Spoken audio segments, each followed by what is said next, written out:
Está escrito em Daniel 3, 17 e 18. E um jovem... Peraí. Eu já tinha me arrumado o púlpito aqui, ó.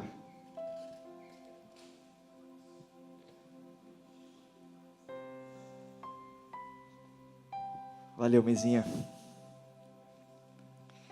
E esse jovem, ele devia ter entre 15 e 18 anos. E ele falou isso para um rei. Ele disse assim, eu vou explicar depois o porquê ele respondeu isso. Se formos atirados na fornalha em chamas, o Deus a quem prestamos culto pode livrar-nos, e Ele nos livrará das tuas mãos, ó rei.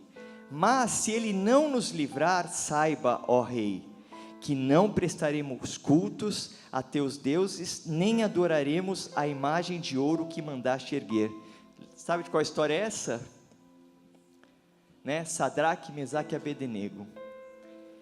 Mas olha só, essa afirmação, esses adolescentes aqui, jovens que fizeram essa afirmação, eles acabaram de viver uma tragédia na vida deles.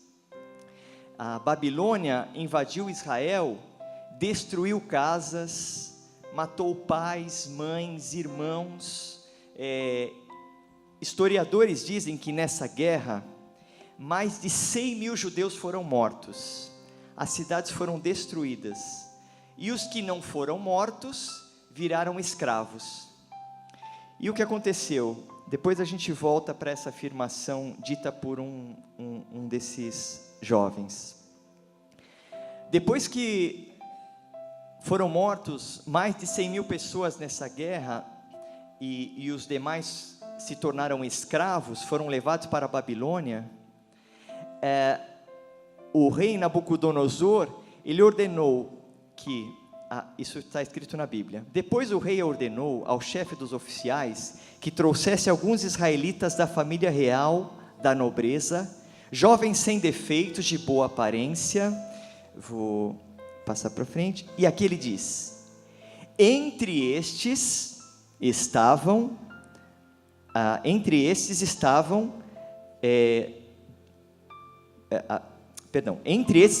os que vieram de Judá, Daniel, Ananias, Misael e Azarias. Por que eu enfatizei entre esses? Porque não foram só eles que foram escolhidos, não foram só esses 4, entre eles, então haviam outros judeus que foram levados, escolhidos, separados, e eles foram levados para quê? Para aprender a língua, para aprender os cultos da Babilônia, eles foram aprender os costumes, enfim, aprender os hábitos, para esquecer o passado deles. E um dia, esse rei louco, a Bíblia diz que a Babilônia foi o reino mais poderoso dessa terra, né? Hoje a gente vê os Estados Unidos aí mandando no mundo. Babilônia era poderosa, ela dominava a terra toda, a Europa toda pertencia a ela. E sabendo disso, o rei Nabucodonosor subiu tanto a cabeça dele que ele fez uma estátua de ouro. Ela tinha, pelo que a Bíblia diz, 32 metros de altura. E todos deviam adorar. O que diz aqui? Logo, então, eu vou relatar para citar o que eu escrevi. Então, foi designado, todos devem vir diante da estátua, e assim que tocarem as trombetas, o pífaro, a cífara, a harpa, o saltério, toda a música, os homens de todas as nações, povos, línguas, terão que se prostrar diante da estátua. Vamos fazer uma coisa? Vocês podem se levantar, por favor? Por favor, todos se levantem. Eu quero fazer, mas você precisa estar comigo, tá? Eu digo... Se os pais também, por favor, os líderes, todos que estão encostados aí atrás puderem levantar, eu agradeço. Eu gostaria Aí, que vocês colocassem nessa situação, ok? E lá estavam todos. Eu citei para vocês aqui que não foram só Sadraque, Mesaque e Abednego que foram levados para a Babilônia. Entre eles, entre os judeus, estavam Sadraque, Mesaque e Abednego. De repente,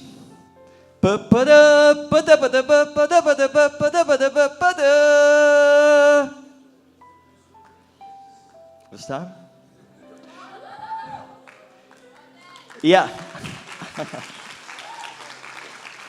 Mas olhem só. Lá estava a estátua. E o que aconteceu? O que aconteceu? Todos se curvaram, menos Sadraque e Abednego. Sadraque, Mesaque e Abednego. Todos se curvaram. Se a história fosse repetir, só 4 de vocês estariam de pé. Não, 3, eu estou contando com Daniel. 3 de vocês estariam de pé. Volto a dizer, quando Israel foi dominado, foram escolhidos jovens e adolescentes, bonitos, de boa índole, boa aparência, e todos foram trazidos. E quando se tocou a harpa, os instrumentos, isso é super-homem, hein? Quando tocou, somente 3 ficaram de pé. Pode se sentar. Então esses 3 ficaram de pé, e eles foram levados diante do rei, e o rei os questionou, e aí foi a resposta que eles deram: se Deus quiser nos livrar, Ele nos livrará. Se Ele não quiser, para mim não importa. Para mim me importa obedecer a palavra de Deus. O que eu queria destacar é que nessa cena, a Bíblia não cita, mas nessa cena existiam outros judeus, existiam outros adolescentes, que por causa do medo, por causa da pressão, eles se prostraram diante da estátua. Aí você me diz: ô Deda, poxa, mas Deus é perdão, Deus vai perdoar eles, Deus é amor. Eu creio nisso. Só que a gente tem que parar de olhar para nós mesmos, tipo, se eu não fizer isso, Deus vai me perdoar. O nosso propósito nessa terra aqui não é ser perdoado. O nosso propósito aqui é adorar a Deus, é honrar a palavra dEle.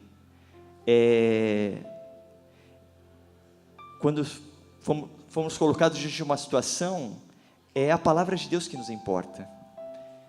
Eu tenho uma história de um amigo que ele fazia artes marciais, né?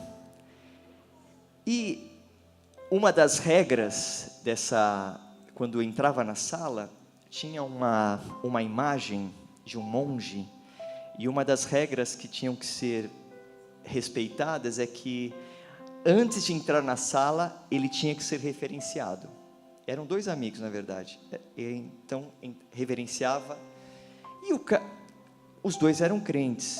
E um deles foi falar com o professor: professor, para mim não dá, eu sou cristão. E na Bíblia está escrito que eu não posso me curvar diante de imagem, de estátua que não seja Deus, assim. Eu só me curvo diante de Deus. E o professor falou: bom, vamos fazer o seguinte, já que eu vou respeitar a situação de vocês, então não precisa se curvar, só não mostra para os outros alunos, porque senão vai virar bagunça, né? Então entra devagar, entra quando todo mundo já entrou. Beleza, e a vida seguiu. Só que chegou o dia do evento, que é a mudança de faixa. Então junta-se alunos de todas as escolas que vão mudar de faixa, que vão fazer a prova, né, o Muay Thai lá, essas coisas. E no início do negócio, quando vai se iniciar todo o processo de avaliação, né, tem a bancada, ficam os professores, né, de todas as academias, ficam os parentes, e no início os alunos ficam de frente para essa imagem, e aí o professor principal dá uma voz de comando e todos têm que se curvar. Aconteceu parecido. O que aconteceu? Esse garoto não se curvou. Enquanto todos que estavam do lado dele se curvaram, não se curvou. Deda, pô, radical, né? Que bobagem. Vou dizer para você, não importa o que a gente pensa, ou não tem que importar o que nós pensamos, o nosso propósito é adorar a Deus. Se na Bíblia está escrito, não se prostrarás, não se prostrarás. Esse menino, ele até depois falou, poxa, será que eu fui radical demais? Mas hoje, ele faria de novo. Por quê? Porque ele fez para Deus. Naquele momento, não foi honra para ele, muito pelo contrário. O que aconteceu? Ele passou de fase, né? Ele ganhou o direito de ter uma nova faixa, mas quando ele voltou na escola, o professor expulsou ele, porque disse que os outros professores não aceitavam. Ele até falou, olha, por mim tudo bem, mas é uma regra, então você não pode mais participar de nenhuma escola, enfim, você não pode mais continuar nesse processo. Chato? Talvez, mas Deus foi honrado, entende? É isso. Hoje, você sabe, né, que, deixa eu colocar aqui. Primeiro, a gente é colocado hoje em dia, é tanta pressão, e eu vou falar abertamente com vocês que já são maduros, e hoje nós somos, pela mídia, obrigados a aceitar a questão do gênero. Tudo bem, mas a Bíblia diz diferente, entendeu? O que pode acontecer, talvez a sua fornalha, a minha fornalha, seja chegar numa roda de amigos e o pessoal falar, poxa, isso é bobagem, isso é homofobia, enfim. A gente chegar e falar, não, mas a Bíblia diz isso, né? A Bíblia diz isso, e não se preocupar, porque talvez a fornalha seja esses amigos te desprezarem, esses amigos não quiserem mais amizade com você, ou a sua família te desprezar. Talvez essa seja a nossa fornalha de hoje, mas qual vai ser a nossa escolha? Se curvar aos costumes, ao que a mídia nos propõe, ou adorar a Deus? Deus vai te perdoar? Sem dúvida. Mas você quer ser perdoado, ou você quer adorar a Deus? Entende? Existe uma diferença tão grande. Eu tenho certeza que aqueles outros judeus que que se prostraram diante da estátua por causa de medo, se eles se arrependeram, Deus os perdoou, sem dúvida. Mas a vida deles não serviu como um canal de adoração a Deus, entendeu? Eles nem são citados aqui. Esses 3 homens, jovens, eles escolheram adorar a Deus. E a Bíblia diz em Marcos 16, 17, estes sinais seguirão aos que crerem. Vou te dizer então uma verdade. Você quer viver milagre? Você quer ver milagre? Então você tem que crer. E crer independente do que o mundo pense. É crer independente do que o teu melhor amigo pense. crer, independente do que o teu professor pense, esses viverão milagres. Esses viverão milagres.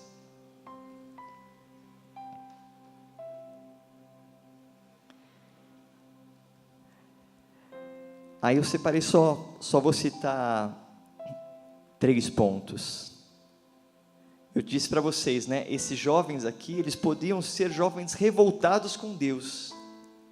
Os pais provavelmente foram mortos, as casas deles foram tomadas, eles foram tirados do seu país, o seu país foi aniquilado, derrubaram o templo de Deus, né? Enfim, acabaram com a história deles.